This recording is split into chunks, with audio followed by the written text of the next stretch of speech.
Clubecast, onde empreendedores ouvem empreendedores. Mais um episódio do Clubecast, o podcast do Clube Empreendedor Brasil. Eu sou Luana Paz, jornalista aqui do Clube Empreendedor, e hoje o papo vai ser sobre explorar a liderança e desenvolvimento organizacional nas empresas com Ilana Miller. Ela que é especialista em liderança há mais de 30 anos, é doutora em educação e vai bater um papo com a gente. Também é CEO da Iluminar, que vai conversar um pouco hoje com a gente como vem sendo essa gestão de projetos voltados para a liderança nas empresas, organização institucional, e ela já está aqui comigo. Seja muito bem-vinda ao Clubecast, Ilana. Muito obrigada pelo convite e a oportunidade da gente trocar aqui as ideias. Antes de CNPJ, todo mundo é um CPF, né? Então eu queria saber de você, Ilana, quem é você, como que começou o seu trabalho ali com a gestão, por que empreender com isso, por que criar a Iluminar? Então, a minha escolha sempre foi ir para o caminho da educação. Né? Eu me formei em pedagogia, inclusive na área de educação especial, trabalhei na APAE, Pestalozzi, fiz trabalhos diversos em escolas e depois, ao longo da faculdade, me encantei pelo mundo organizacional. Estudei em paralelo a administração, na época se chamava administração de empresas, e segui, né, no mundo corporativo durante 20 anos. Fiz pós em RH, pós em marketing, mestrado em administração no IBMEC e doutorado em educação no Chile. Então, sempre me encantei pela educação corporativa. E a gente aprende muito, né? A gente vai atuando e aprendendo junto com líderes, junto com equipes. É uma troca constante e o que me encanta é poder desenvolver ainda mais esse capital humano das organizações. Trabalhando nessas corporativas, nessas empresas, nesse meio, né, de administração de empresa e tudo, você sentiu que precisava mudar nesse sistema, que ainda é meio tradicional, mas claro, está em constante mudança, como você mesmo disse. O que você sentiu que precisava ter uma transformação que talvez pudesse ser o foco do seu trabalho?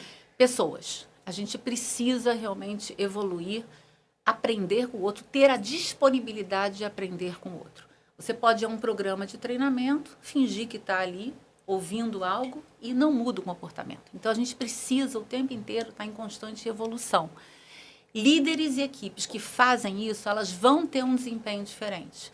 E com a entrada de novas gerações como a sua, a gente precisa ter essa escuta ativa ainda maior. Por quê? A gente troca. Somos formados por gerações diferentes. Então, que tal a gente se complementar? A sua geração, por exemplo, visa o equilíbrio entre vida, né, de um modo geral, pessoal e profissional. A minha geração é uma geração que se dedicava muito à carreira, muito à vida organizacional. Carreira, né? Então, por que a gente não para e pensa juntos aqui e cria um formato de trabalho, né, que a gente possa aprender com o outro? Então, o que eu percebo é a disponibilidade. Quanto mais disponível um profissional está para novos aprendizados, com certeza a carreira dele vai decolar muito mais. E há 14 anos você tem a Iluminar, e é mais de uma década, né? E aí são 10 anos que você percebe essas mudanças que são constantes, a cada ano muda de alguma forma, as novas gerações vão surgindo e a cabeça de quem é jovem vai mudando e em contrapartida, tem muita gente que ainda pensa no modo tradicional e resiste às mudanças. O que você vê e observa nesses mais de 10 anos ali trabalhando com a Iluminar, trabalhando com desenvolvimento organizacional? O que você sente que é o maior desafio das empresas hoje, principalmente as grandes, de adequar essas mudanças, né? O movimento de jovens no mercado de trabalho e as pessoas que estão envelhecendo no mercado, como que equilibra isso, Ilana? Perfeito. Não resistir às mudanças é fundamental. Pós-pandemia, a gente vê uma outra fotografia, inclusive, do mercado de trabalho, e aqueles que resistirem a enxergar, que forem míopes, vão ficar para trás. Então, sim, nós temos 3, 4, 5 gerações diferentes. A gente vai estar vivendo mais e a gente vai trabalhar mais tempo. O mercado precisa abraçar, inclusive, pessoas da minha geração.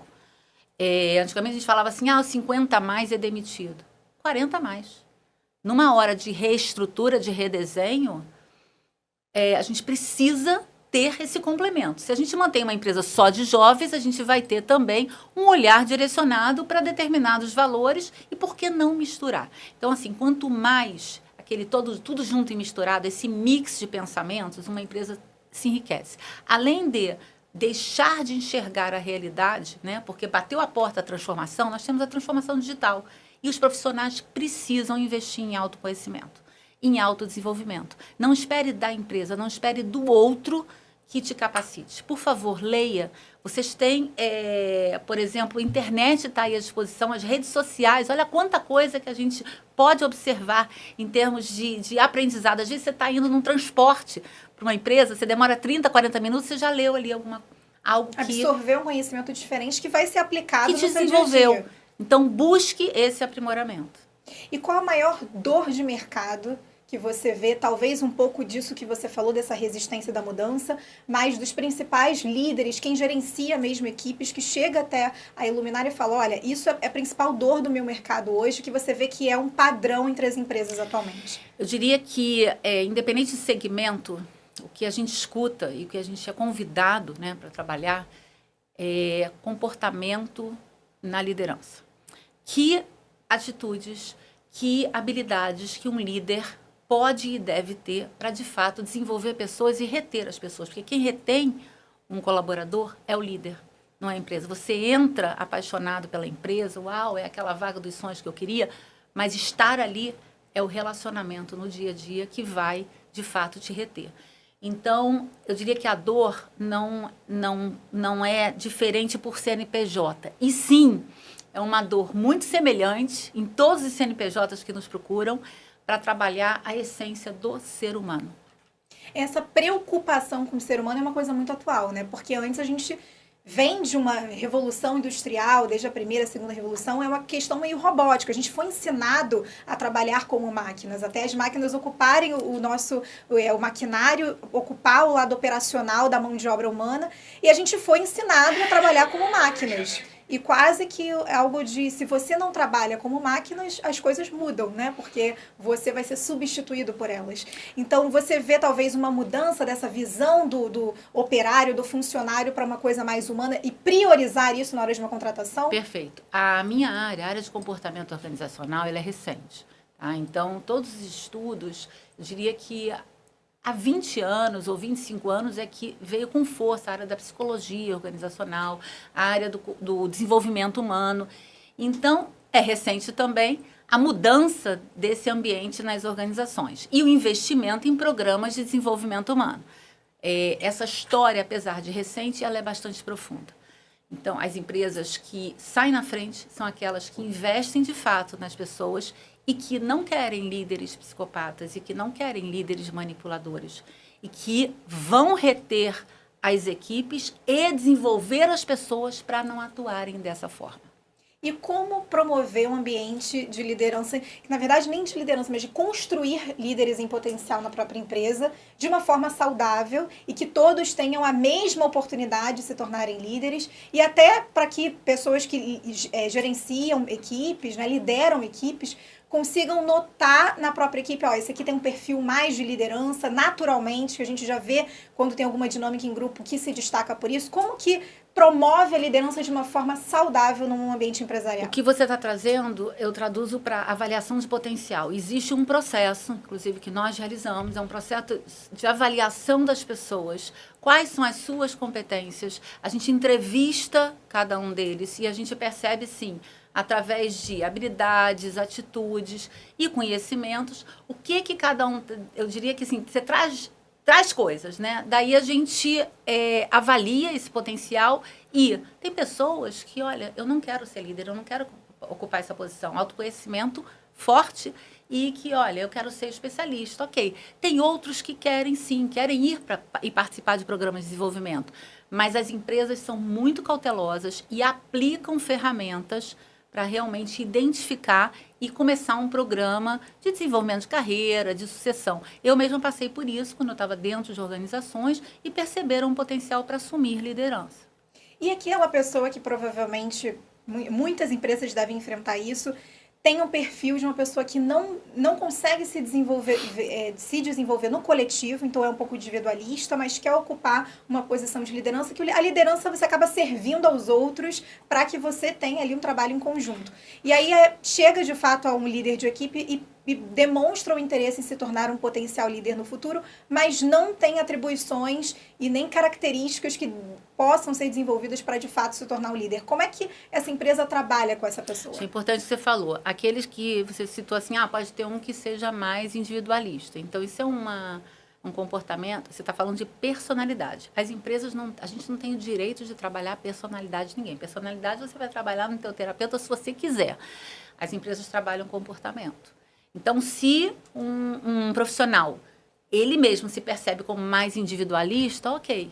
Mas, em termos de comportamentais, o que ele pode aprender? Como que ele vai trabalhar ainda mais em equipe? Como que ele vai escutar mais o outro? Aí vem as competências. Comunicação, negociação, relacionamento interpessoal, inteligência emocional. Tem uma série delas que se desenvolvem em programas de liderança. E é isso que acontece. Muitas pessoas que chegam numa área de gestão de pessoas ou conversam conosco, Ilana, eu quero ocupar a posição de liderança, mas ainda estou inseguro, eu resolvo as coisas muito sozinho. Ok, vamos desenvolver o comportamento. Quais são os serviços que a Iluminar ela oferece para essas empresas? E até acho que você pode, nessa resposta, você trazer um pouco de qual reflexão essas empresas têm que ter enquanto equipe, enquanto líderes de mercado, que é algo que elas precisam trabalhar dentro das organizações delas. O que as empresas vêm mais trabalhando e o que a gente oferece com força é a avaliação de potencial, como você mencionou.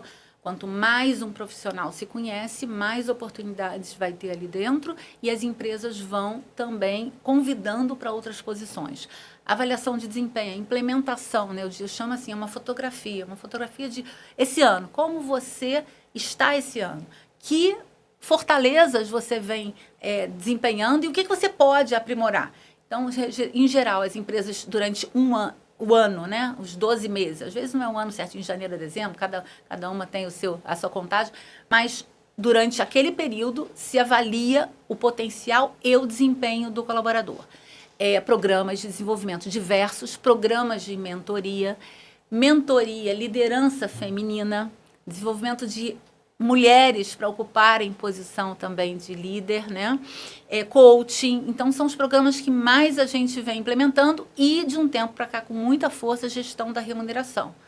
Que é a preocupação também em termos de remuneração fixa e variável. Como que a gente pode desenhar um pacote para atrair e reter as pessoas.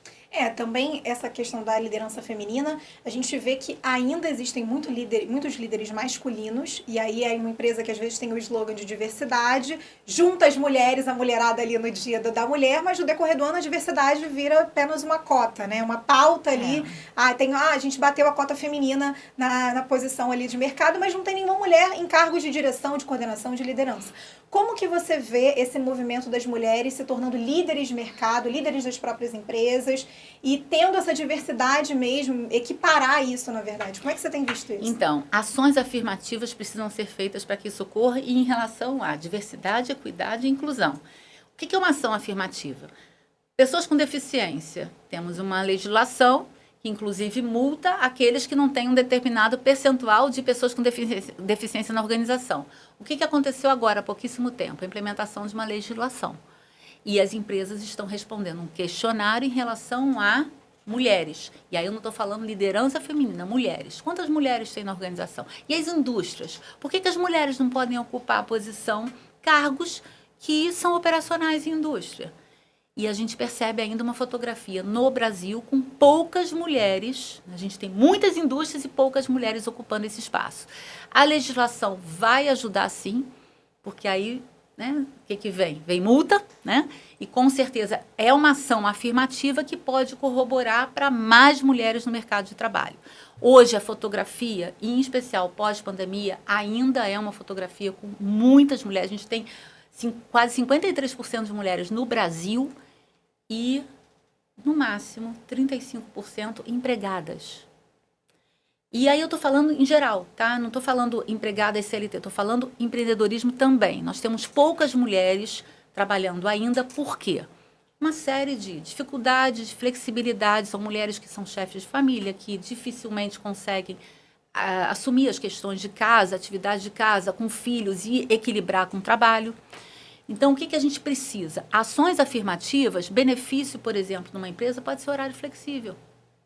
O benefício pode ser uma creche ou algo mais estendido até 6 anos, Algo uma criança pensado, de 5 né? anos e 12 meses. São ações que vão favorecer e fortalecer a nossa empregabilidade. E quando você fala desse desenvolvimento de lideranças femininas em potencial nessas empresas, como que vocês montam um projeto, né, claro, adequado a cada empresa, a cada cultura de empresa, mas como que vocês pensam nisso para, de fato, implementar algo que funcione de maneira assertiva nessas instituições? Perfeito. Na prática, mentoria. Então, você vai convidar mulheres que já ocupam ou ocuparam posição de liderança e elas vão ser mentoras dessas participantes que ainda não tiveram essa oportunidade. Algumas, já me deparei com vários participantes de programas como esse que falaram, olha, meu interesse não é liderar, mas eu quero conversar com vocês coisas aqui que no meu dia a dia eu estou com dificuldade, como uma mulher atuando na minha área. Então, nem necessariamente, não precisa ser um programa de mentoria para a liderança, mentoria para mulheres. A gente está lançando um agora que justamente foca mulheres acima de 25 anos, porque, em geral, as empresas pedem, Ilana, eu quero uma mentoria para mulheres acima de 40, justamente para a gente ver a posição de liderança. Ok, e as de 25? A gente não vai conversar? As de 30? Essa nova geração chegando no mercado com muitas dúvidas, inclusive se queixando da falta de equilíbrio vida pessoal e profissional. Não podemos interagir? Então, as empresas têm se interessado. E aí vocês mudam o olhar e o pensamento dessas empresas, né? Claro.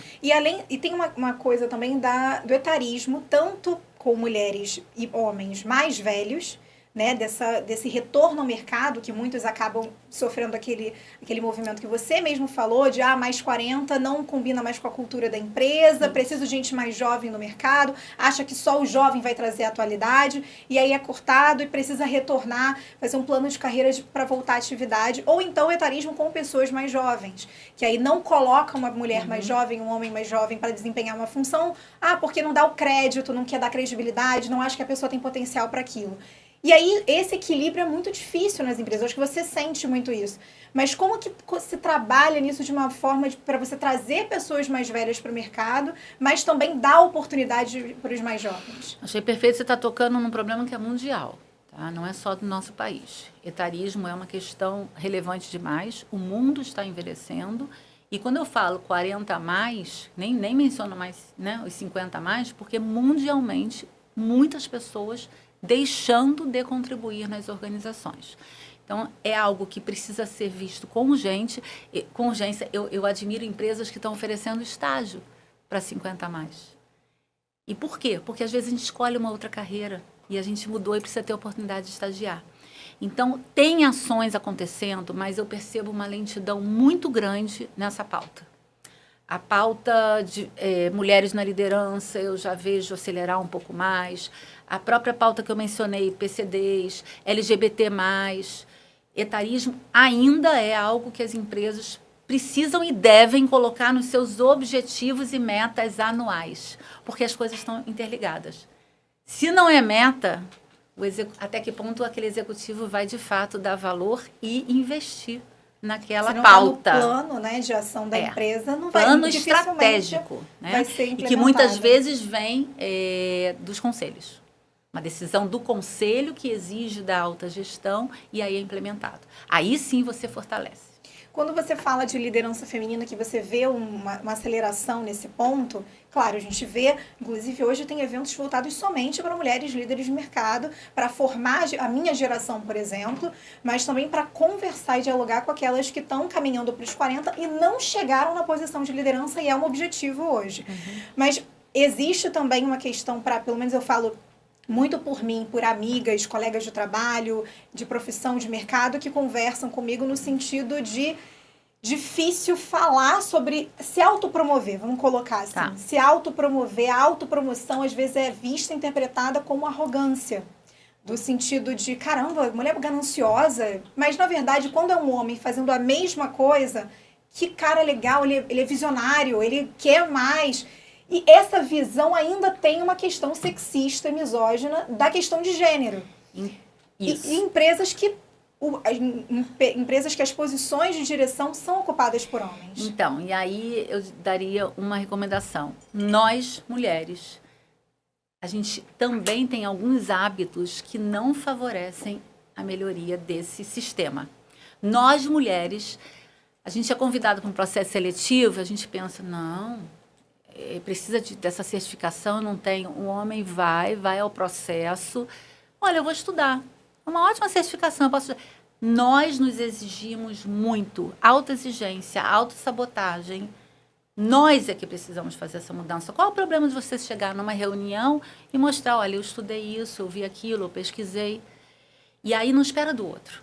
O maior recado que eu dou é não espere que o outro vá te reconhecer, vai valorizar. Se você não se posicionar, e aí às vezes se posicionar com mulheres também, por quê? Estou sem graça, humilde em excesso? Não, nós temos que mudar. Tenho 2 filhas mulheres e eduquei com humildade, mas que sejam pessoas que se posicionem e se comuniquem assertivamente. Porque essa questão de se posicionar, às vezes a gente tem um medo de não agradar. Teve até uma pesquisa que foi feita numa universidade que salgaram um bolo de limão, que é para ser doce. E aí as mulheres provaram e elas, não ficou muito bom, mas eu acho que tá comível. Aí você vai. Aí fizeram o mesmo experimento com homens. E todos os caras falaram que tá muito ruim, tá não péssimo, vou comer isso. Né? Não. E aí a gente fica nessa posição de, eu vou ser chata. E aí você parece que estão te prendendo numa cadeira. Do sentido, eu não quero desagradar, eu não quero isso. E você vai, de forma inconsciente, você vai se espremendo para caber em um cargo que às vezes não é mais seu, né? É mais um hábito. Tá? Você mencionou mais um hábito e cabe a gente a se desenvolver. Eu não gosto de terceirizar, eu acho assim, cada um de nós tem pontos a desenvolver, né? Você mencionou alguns que eu mesma tive que aprender na prática. Por que você não vai se posicionar? Por que você não vai dizer que esse bolo tá amargo? Qual o problema? Então, assim, é aquela, eu me culpo, mas não jogo. Para com essa história de culpa, culpado. Naturalmente, você está falando do bolo, você não tá xingando ninguém, fala do objeto, fala do projeto. E isso os homens com muito mais tranquilidade, trazem essa pauta na mesa, assim, eu aprendo muito, eu diria que a maioria dos meus clientes, a alta gestão ainda é muito masculina, e eu, o tempo inteiro, o que me exige? Posicionamento, né? E isso é uma provocação, é um grande aprendizado de vida. Eu diria que eu aprendi mais ali, né? Acho que a minha empresa de 14 anos é um grande MBA na prática. Então, nessa troca, nessa interação, a gente tem percentuais mostrando que alta gestão, a gente às vezes não tem nem 7% de mulheres ocupando, né, essas cadeiras. Numa mesa de discussão, você vai ver muito mais homens do que mulheres. Agora, já ouvi, tem cases interessantes. Já ouvi uma das empresas que, inclusive, nos contratou, e a gente tem um projeto muito bacana, dizer, olha, seja bem-vinda, você é a primeira empreendedora que a gente contrata como fornecedora. Nossos fornecedores, e eles falando com orgulho, nossos fornecedores são todos homens. Ok, então eu tinha o desafio de mostrar para eles que nós mulheres somos extremamente capazes, responsáveis, né? E eu persisti nisso e abri caminho para outras empreendedoras. Então temos esse desafio no dia a dia. Não dá para fugir e não dá para ficar se culpando. Errei, ok, errei, amanhã eu acerto. Não tem se culpar, ruminar. Uma outra coisa que a gente faz muito é ruminar. Vai para casa pensando, repensando, eu poderia ter falado. Para com isso. Isso é autoexigência ruim. E você acaba se privando, né, de relaxar. Às vezes o relaxamento te traz mais coisa do que do que afasta. Inclusive criatividade, né? Você fica tão tensa, preciso agradar. Preciso dizer que um bolo ruim tá bom. Preciso dizer que Por quê? Vai para um processo seletivo, não tenha receio de competir com outros homens e outras mulheres. Agora, tem um recado, sim, para mulheres. A gente precisa se unir mais. Se o gênero masculino, ele compete menos entre si. Né? São mais aliados, eu já tive chefes, líderes mulheres e líderes homens, e percebo uma diferença incrível.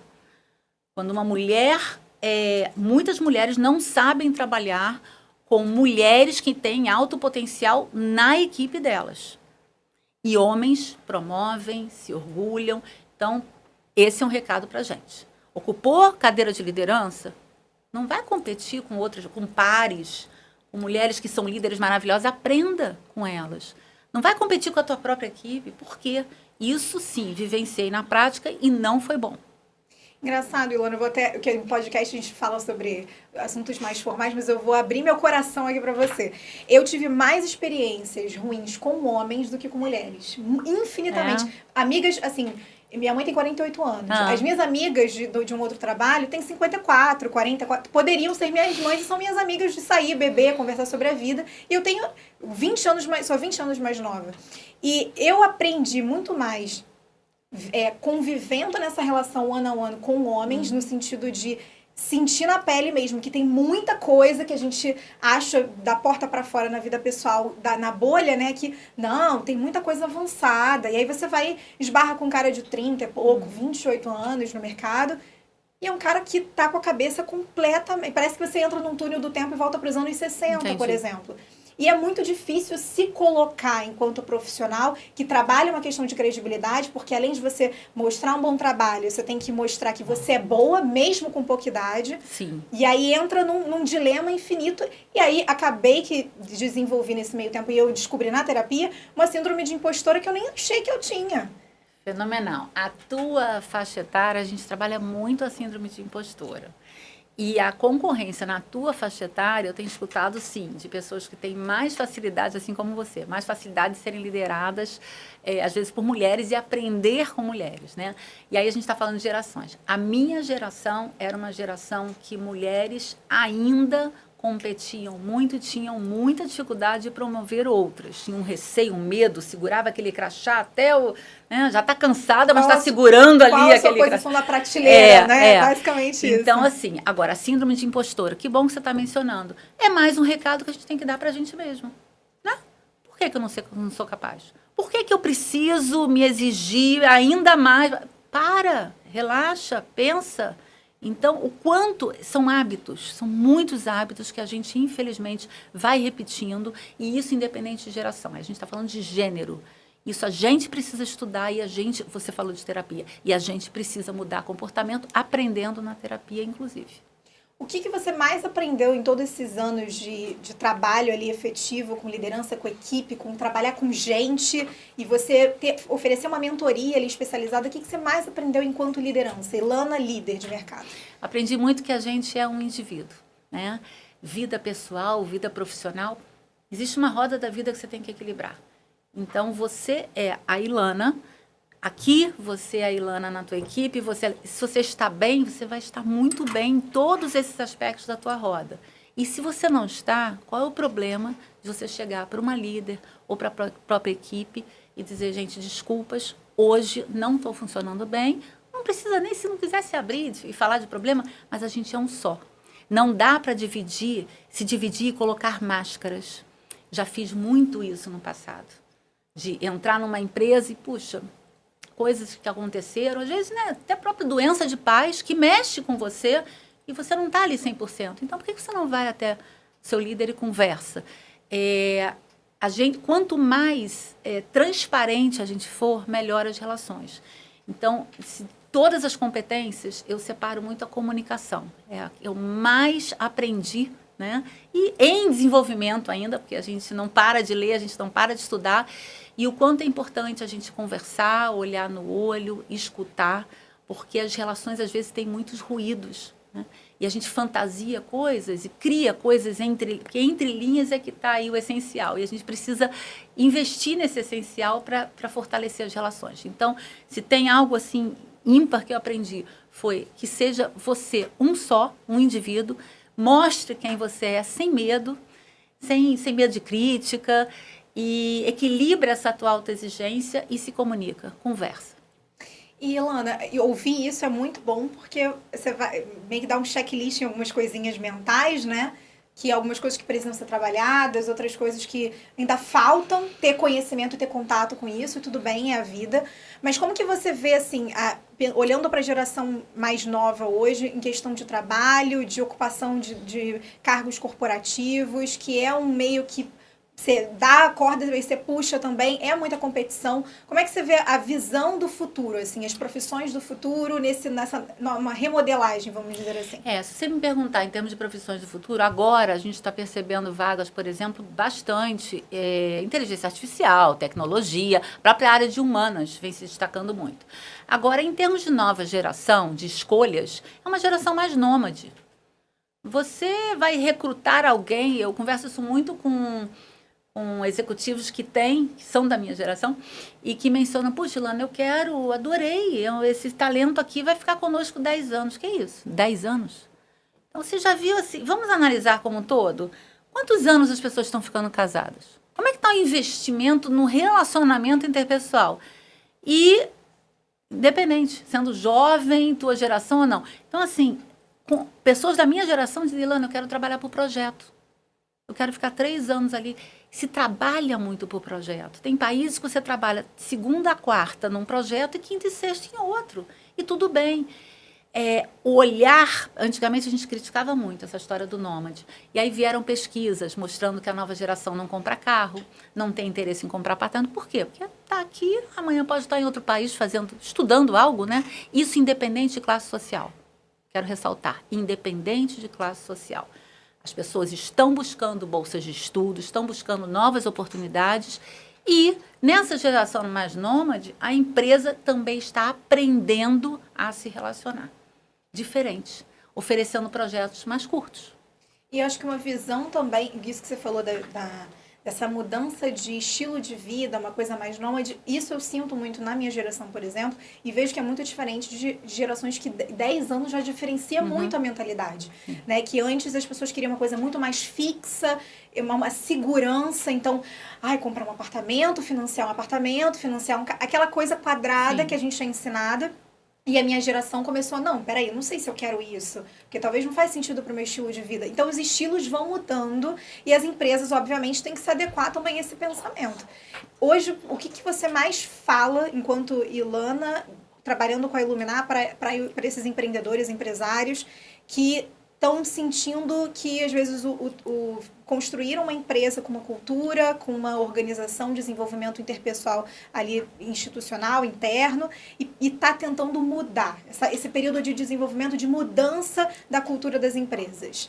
Trabalhar muito a flexibilidade e a adaptabilidade. Tá? Então, quanto mais rígido, mais você vai perder. Você vai atrair pessoas e vai perder com uma velocidade incrível. Agora, se você é flexível, tem empresas que isso aconteceu na prática. Olha, eu quero uma licença de 1 ano ou 2 e eu vou fazer um estudo por conta própria em tal país, mas eu quero voltar para cá, eu gosto muito daqui. Eu conheço amigos que fizeram isso. Então, tem sabáticos. Né? Hoje, o pacote, a flexibilidade de benefícios vai por aí. Acabamos falando de jornada flexível, então, assim, entrega resultado, mas podemos ser criativos e flexíveis para reter ainda mais. Isso independente de geração. Por que o meu doutorado eu fiz no Chile, eu parei de trabalhar por causa disso? Não. Foram 5 anos. E eu, antes da pandemia e com alguns clientes, houve esse processo educacional do híbrido. Ilana, mas como eu vou me reunir com você? Eu pegava um avião para ficar numa reunião de 1 hora em São Paulo. Eu vou estar no Chile, eu não vou estar numa reunião com você, por quê? Eu vou perder a qualidade? E isso antes da pandemia. Foi difícil? Foi, mas é um processo de educação. Você sente que as pessoas ainda são muito limitadas no sentido de, por exemplo, isso, do deslocamento, ou de você adaptar ali um formato diferente, e aí a gente volta um pouco ao que a gente falou no início do podcast, que é essa resistência à mudança, e aí você fica muito limitado a abrir teu horizonte e pensar fora da caixa, pensar de uma forma diferente. Então, o limite, eu já dou um sinônimo para ele, existe medo, né? O medo paralisa. Quando você vê alguém muito limitado, então pensa, qual é a característica forte de personalidade dessa pessoa? Limites, medo, receio. Então, quanto mais medo, menos flexível eu sou. Eu estou te contando que eu tenho 14 anos de empresa. 5 anos num doutorado fora daqui. Fechei minha empresa, a empresa deixou de faturar, eu deixei de ter cliente, em hipótese alguma. Claro, idas e vindas, inúmeras. É cansativo? Sim. Mas o prazer de estudar e me desenvolver era muito maior. Então, quanto mais limites eu colocar, mais freio eu estou colocando para a minha carreira. Tem uma frase que algumas pessoas que trabalham com RH e que vão, enfim, mapear ali um possível perfil, um profissional que vai se adequar a um perfil dentro da empresa ali na hora de contratação, que falam que contratam pelo currículo e demitem pelo comportamento. Como que funciona isso para um sistema de RH? Às vezes tem muita gente aqui no clube que trabalha com RH e que precisa, às vezes, contratar uma empresa terceirizada para contratação de profissionais. E essa frase ecoa ali na cabeça, né?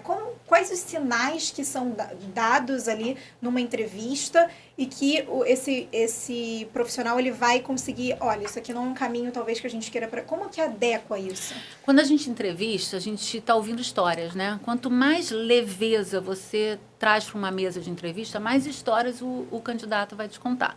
E dentro dessas histórias você vai percebendo traços de personalidade, investir em caráter, né? Durante 1 hora de entrevista é difícil.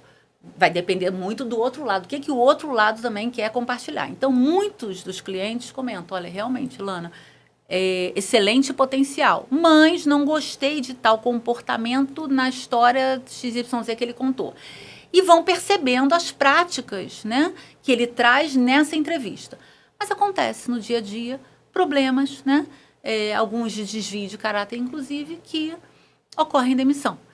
O que eu chamo a atenção é como fazer um processo demissional, porque ele precisa ser respeitoso. E a gente está olhando, se você olhar as redes sociais relacionadas a trabalho. Ontem mesmo li uma carta, um depoimento enorme da forma como o profissional foi demitido. A forma faz toda a diferença. Admissão, demissão, isso faz parte da vida. Né? A gente entra nas empresas, a gente pede demissão, a gente é demitido, ok. A forma, a conversa, o respeito, isso é a marca de uma empresa. E quando você fala isso da forma de demitir, tem empresas que não sabem, não tem, às vezes, um motivo. Claro que toda empresa tem, mas ela não sabe colocar em palavras e até para ajudar esse demitido. Tipo, olha, isso aqui não combinou com a cultura da empresa, ou o seu comportamento X, Y, Z já não combina mais com o que a gente quer, o que a gente espera, o que está alinhado com a expectativa da gente referente a um profissional que trabalha com a gente. E aí a forma que essa empresa... Por que às vezes esse processo de ruptura, né, entre um contrato é tão caótico e acaba deixando um clima tão ruim, porque as empresas tanto a empresa não consegue quanto o demitido não consegue se posicionar ali naquele momento? Vamos voltar para a comunicação?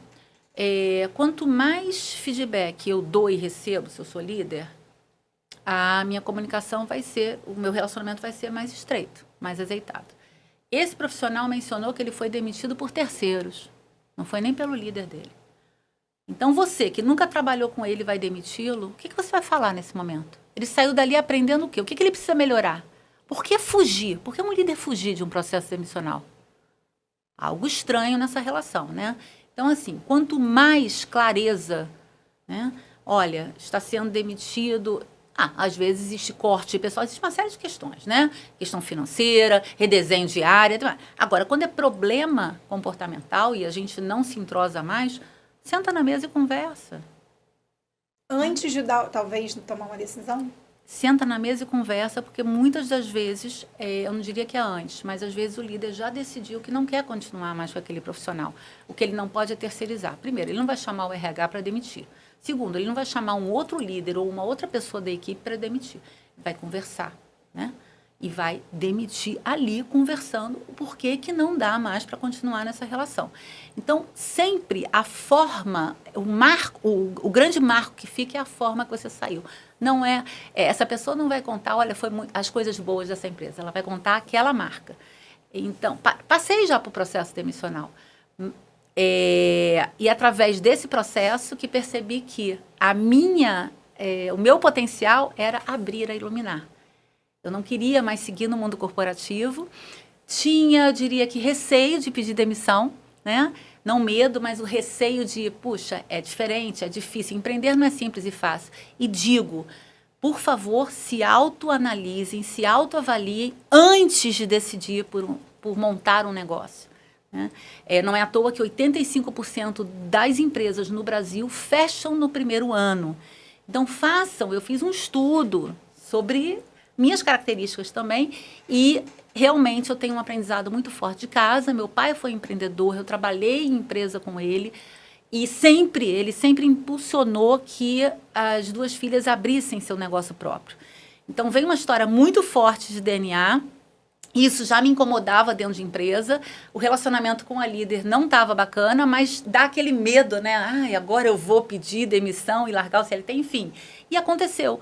Nosso relacionamento já não estava mais bacana, eu já não tinha uma relação de confiança, de fato, e não gostava de interagir ali. E a partir daquele momento nasceu a minha terceira filha, que eu digo que é a minha empresa. E tem muita gente que está passando muito por isso, né? Dessa transição do CLT, que é aquela coisa fixa, é confortável. E aí se falar, eu vou abandonar isso, abandonar os benefícios, né? Que às vezes muitos deles fazem com que uma pessoa continue no cargo e quero empreender. E aí é uma jornada no escuro, é um tiro no pé às vezes. E às vezes não. Às vezes você dá super certo e depois você acaba falindo. Ou você não tem esse processo de ter que fechar o seu negócio, dar uma guinada e dar super certo. Mas como você que já empreende há 14 anos com isso e que veio de uma veia empreendedora por conta da família, né, desse núcleo familiar, tem pessoas que não têm nenhum empreendedor na família, é o primeiro a empreender, por exemplo. E aí, sair de um trabalho fixo para se desafiar nessa posição, o que você diria, assim, para quem já está meio esgotado, assim, do trabalho, ele monótono, está achando que não combina mais com o estilo de vida que ele quer, e quer empreender em uma área completamente diferente, mas não, por exemplo, não fez um planejamento para isso. Então, mesmo tendo aprendido muito em casa com meu pai, o primeiro ano eu decidi estudar, né? Estudar, aprender, o que é montar um negócio. Eu não saí de uma empresa e abri um CNPJ no dia seguinte. Foram 12 meses me testando nessa mesma posição. O que eu não queria, eu sabia. Eu não queria retornar para o mundo corporativo. Eu não participava de processo seletivo. Mas eu começava a fazer projetos com alguns consultores que me convidavam. Eu me testei durante 12 meses e depois tive a segurança de abrir a empresa. Eu recomendo, sim, que você seja um pouco estagiário dessa nova vida, né? Ah, mas ela abrir uma franquia é simples, é fácil. Por que simples e fácil? Ter franquia não é sinônimo de CLT. É um negócio. E você não... Então, conversa com pessoas que têm a franquia. Faça entrevistas. Eu fiz muito isso. Fiz estudos, fiz entrevistas, interagi com muita gente que tinha consultoria, independente do segmento, e ia aprendendo. Chegou um dado momento que o meu marido, que me deu força e falou, chega, já deu certo. E eu ainda achando, né, vem aquelas síndromes, né? Eu ainda achando que não, preciso aprender mais, preciso me testar mais. E ele realmente foi um grande incentivo, como é sempre, para a gente partir e já alugar a sala e começar. Isso desse período de teste que nunca acaba, né? Ah, não, mas deu um negocinho errado, às vezes dá uma coisinha errada, isso te paralisa, não te impulsiona, não te alavanca para conseguir ir para frente, né? E hoje a Iluminar, ela trabalha com quantas pessoas? São quantas pessoas hoje na empresa? Hoje a gente tem uma equipe interna e 32 consultores que são associados, porque cada um domina um tema diferente. E são diversos projetos na área de gestão de pessoas. E alguns dão aula, outros gostam de implementar redesenhos de processo, enfim, cada um com a sua expertise, são pessoas que eu confio demais. Alguns eu conheci no ambiente acadêmico, alguns nunca foram executivos e já escolheram por ser professores, docentes, e convidei. E internamente a gente tem que ter uma equipe também, gerente comercial, diretoria de projetos, administrativo, para a gente poder vender e entregar. Qual o maior diferencial hoje do Iluminar quando vocês se colocam no mercado como uma empresa que ajuda o desenvolvimento organizacional de grandes empresas e que se difere de uma forma ou outra de outras empresas que já estão há um tempo no mercado e que às vezes trabalham com os mesmos serviços ou pelo menos similares que os seus? O que a gente escuta dos nossos clientes é o atendimento, é a customização. Personalizar muito é o desenho. Cada projeto, ele eu diria que assim, não existe copiar e colar. Existe ouvir muito a tua necessidade e montar um grupo que atenda a você. Isso é o feedback que a gente escuta. E a gente realmente tem uma proximidade muito grande. Nossos clientes são clientes, eu diria que a maioria a gente mantém aí há 14 anos. Empresas multinacionais e nacionais. Maravilha, Ilana. Acho que eu vou, inclusive, esse podcast que a gente gravou agora, eu vou passar para os meus chefes para que eles, né, consigam até repensar algumas coisas que já acontecem, o fluxo, essa coisa da importância do feedback, porque tem muito líder que se nega, né, a dar o feedback, eu não tenho que falar. Todo feedback precisa ser falado algo, justamente para construir a jornada de outro profissional da melhor forma possível, internamente ou fora. Né? Porque foi, como você mesmo disse, um funcionário ele vai falar da empresa a forma também como ele entrou, mas também como ele saiu. E isso é muito importante. Então eu queria que agora você falasse para essa câmera um pouco para a pessoa que está precisando exatamente de um trabalho personalizado, voltado especificamente para a empresa dela, que está enfrentando algum empecilho, algum obstáculo forte assim, na questão empresarial dela hoje e que ela precisa de um serviço como a Iluminar. Então, minha recomendação é que não fuja de problemas. Todos nós temos, né? Na nossa vida, nossas questões pessoais, nossos questionamentos e empresas também, né? São organismos vivos. Não fuja porque esse problema pode te atrapalhar no dia seguinte. Então, se você já percebe, você tem problemas com líderes ou com equipes, existem inúmeras soluções. E a gente desenha essas soluções, a gente personaliza para atender, de fato, o que você quer. Minha recomendação, não fugir, se comunicar dentro e fora, né? Compartilhe com pessoas que você confie, porque quem confia em você quer o seu melhor. E a solidão do poder é muito ruim. Líderes, às vezes, vivenciam muito essa solidão, não abrem as suas mentes e seus corações e acabam nessa introversão, não evoluem. Então, eu diria que se comunique, procure pessoas que de fato você confie e que possam te ajudar a construir uma história diferente. Maravilha, Ilana. Foi uma aula, né, de repensar enquanto funcionário, repensar enquanto possível líder e repensar enquanto possível empreendedor. Então, muito obrigada por esse podcast. Essa foi mais uma edição do Clubecast, podcast do Clube Empreendedor Brasil. A gente teve um papo sobre liderança, um papo sobre como se desenvolver enquanto funcionário, enquanto potencial líder de uma empresa. Se você é empreendedor e precisa ali mudar o padrão da sua empresa internamente, essa liderança também, que pode ser um pouco tóxica, que não foi muito bem estruturada e desenvolvida, esse podcast pode te ajudar. Então, muitíssimo obrigada e até a próxima. Obrigada.